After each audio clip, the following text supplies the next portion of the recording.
आपको मेरे बारे में कहते हुए सुना है कुछ। आपने कहा कि हमने तो इसको इतने में साइन कर लिया, उतने में साइन कर लिया। 2019 में सलमान खान को ब्रांड एम्बेसडर लिया, ठीक है। अब सलमान की टीम को अप्रोच करा, ठीक है। वो बोल रहे जी 7.5 करोड़ रुपए लगेंगे। राइट। मैंने सलमान खान को बोला कम कर दे भाई, तो वो 4.5 में मान गया। राइट। डर सबको लगता है, गला सबका सूखता है। एक कोल्ड ड्रिंक के ऐड की ये लाइनें तो आपको याद ही होंगी।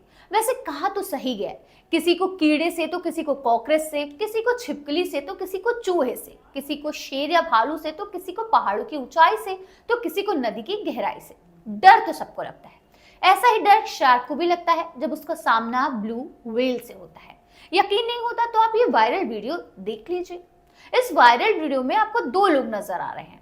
एक तो वो है जिन्हें बॉलीवुड का दबंग खान कहा जाता है, और दूसरे वो हैं जो कि एक जबरदस्त बिजनेस एक्सपर्ट समझे जाते हैं। जो बिजनेस एक्सपर्ट हैं वो पीठ पीछे तो दबंग खान के बारे में बहुत सी बातें करते रहते हैं, लेकिन जब उनका सामना दबंग खान से फेस टू फेस हुआ तो उनकी सारी अकड़ मिट्टी में मिल गई। क्या है पूरा मामला, चलिए आपको विस्तार से बताते हैं। हाय, मेरा नाम आमिना है और आप देख रहे हैं आपकी खबर। आपको मालूम ही है कि बिग बॉस सीजन 18 इन दिनों जबरदस्त सुर्खियों में बना हुआ है। शो के जो मेकर्स हैं वो ऑडियंस की एक्साइटमेंट को डबल करने के लिए वाइल्ड कार्ड मेंबर्स की एंट्री करवाते नजर आ रहे हैं। इस कड़ी में आप टीवी के मोस्ट कंट्रोवर्शियल रियलिटी शो में बड़बोलेपन के लिए मशहूर बिजनेसमैन और भारत पे के फाउंडर अश्नीर ग्रोवर नजर आए। इतना ही नहीं, भाईजान का गुस्से वाला अवतार भी अश्नीर के सामने देखने को मिला। कलर्स टीवी के ऑफिशियल इंस्टाग्राम पर बिग बॉस का नया प्रोमो सामने आया, जिसमें भाईजान के साथ अश्नीर ग्रोवर को देखा गया। प्रोमो की शुरुआत में ही सलमान अश्नीर के दोगलेपन पर सवाल खड़े करते नजर आए। अश्लील, मैंने आपको मेरे बारे में कहते हुए सुना है इसको इतने में साइन कर लिया, उतने में साइन कर लिया, सब फिगर्स भी आपने गलत दे दिया, तो फिर ये दोगलापन क्या है? सलमान खान के साथ अश्नीर ग्रोवर का ये प्रोमो वीडियो सोशल मीडिया पर खूब वायरल हुआ है। बिग बॉस 18 के इस प्रोमो में सलमान ने शार्क टैंक इंडिया के शार्क को दोगला कहा था। इस प्रोमो के बाद सलमान और अश्नीर में हुई पूरी बातचीत सुनने के लिए बिग बॉस के फैंस बहुत एक्साइटेड थे। जब अश्नीर ग्रोवर बिग बॉस के मंच पर आए तब सलमान खान ने उनका पहले तो बड़े प्यार से और बहुत इज्जत से स्वागत किया, और फिर दबंग खान ने अपना रुतबा दिखाना शुरू कर दिया।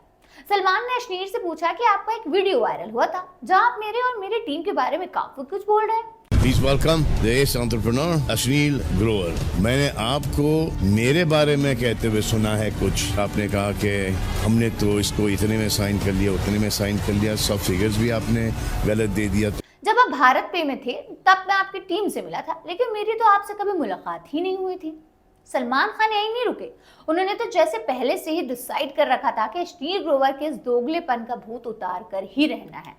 आगे बात करते हुए सलमान ने कहा कि आपने बोला था कि मेरी टीम से आपने पूछा था कि वो भिंडी खरीदने आए क्या। ना तो मेरी टीम से कोई इस तरह से बात करता है, ना ही मेरी टीम इस तरह से किसी से बात करती है।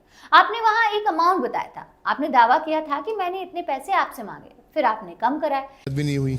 नहीं सर, आपकी और मेरी एक मीटिंग हुई थी। मीटिंग आपके साथ नहीं हुई थी, बहुत सारी लोगों के साथ हुई थी। नहीं सर, या आपकी टीम के साथ हुई थी, आप भी शायद होंगे वहां पर, लेकिन आपने ऐसे साइन करके हमको बेवकूफ बनाया गया, तो वो तो गलत ही है ना। ना वो नंबर सही थे, ना ये कॉन्वर्सेशन सही था। नहीं सर, लेकिन ना तो आपने बताई हुई वो रकम सही है और ना ही वो बातें सही थी। नेशनल टीवी पर अश्नीर के झूठ का पर्दाफाश करते हुए सलमान ने उनसे पूछा कि ये दोगलापन आखिर वो क्यों कर रहे हैं।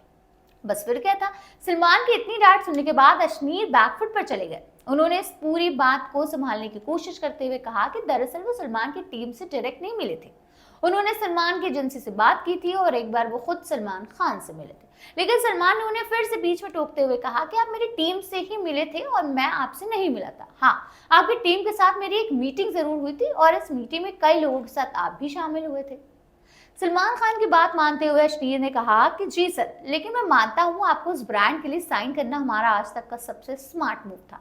हालांकि फिर एक बार सलमान ने अश्नीर की टांग खिंचाई करते हुए कहा कि देखो, अब आप जिस टोन में बोल रहे हैं ना वो एकदम सही है, लेकिन उस समय आप इस तरह से तो बात नहीं कर रहे थे, आपकी आवाज भी ऐसी नहीं थी।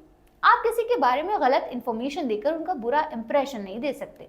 लेकिन मुझे तो ये भी नहीं पता कि आज आप बिग बॉस में आ रहे हैं, मैं आपका नाम भी नहीं जानता, लेकिन आपका चेहरा मुझे याद था क्योंकि वो वीडियो मैंने देखी थी। सलमान खान की खरी खोटी सुनने के बाद अश्नीर ने दबंग खान से माफी मांगने में ही अपनी भलाई समझी। He taking you as a brand ambassador was the smartest हाँ, लेकिन Excited. जिस हिसाब से अब आप बात कर रहे हैं, जी। हाँ, वो जो मैंने आपको वीडियो देखा है, वो आपका एटीट्यूड वो वहाँ पर नहीं था। Sorry sir, if that नहीं is what you नहीं, feel. मुझे तो भैया इस तरह से अश्नीर का सारा दोगलापन और उनकी सारी अकड़ ठिकाने आ गई। देखिए, अश्नीर हो या कोई भी हो, आपको ये समझना चाहिए कि जब आप किसी के साथ काम करते हैं तो आपको उनके बारे में बहुत ही रिस्पेक्ट के साथ बात करनी चाहिए। वो इसलिए क्योंकि आप उनके साथ सिर्फ काम कर रहे हैं, आप उसके मालिक नहीं हो गए। अश्नीर ग्रोवर ने सलमान खान के बारे में पॉडकास्ट में जिस तरह से बातें की थी, उनको ऐसा ट्रीटमेंट मिलना जरूरी हो गया था। सभी लोग जानते हैं कि जब बात ईगो और किसी का करियर तबाह करने पर आती है तो सलमान खान किसी को भी नहीं बख्शते। अश्नीर ने सलमान खान के साथ एक फिजूल सा पंगा ले लिया और अब ये तय है कि यहीं से उनका डाउनफॉल स्टार्ट हो गया। शार्क टैंक इंडिया के बाद वो जिस तेजी से पूरे देश में पॉपुलर हुए, उस तेजी के साथ अब वो नीचे भी गिरते जाएंगे। एक एक्टर जिसने अपनी जिंदगी के 30-35 साल दिए बॉलीवुड में अपना एक मुकाम बनाने में, आप सोचते हैं कि आप उनका नाम लेकर उनके बराबर पहुंच जाएंगे तो आप बहुत गलत फहमी में हैं। अश्नीर की तरह यही काम लॉरेंस बिश्नोई भी कर रहे हैं। उन्होंने अपना नाम चिपकाने के लिए सलमान खान के नाम का इस्तेमाल किया, वरना तो कोई छोटा बच्चा भी लॉरेंस का नाम नहीं जानता था। लेकिन जो हालात आज अश्नीर ग्रोवर की हुई, वही हालात शायद लॉरेंस बिश्नोई की भी हो जाएगी जब वो सलमान खान के सामने आएंगे। तो आप में से कौन कौन उस दिन का इंतजार कर रहे हैं जब लॉरेंस बिश्नोई और सलमान खान आमने सामने होंगे? क्योंकि इसी दिन पता चल जाएगा कि असली दबंग कौन है।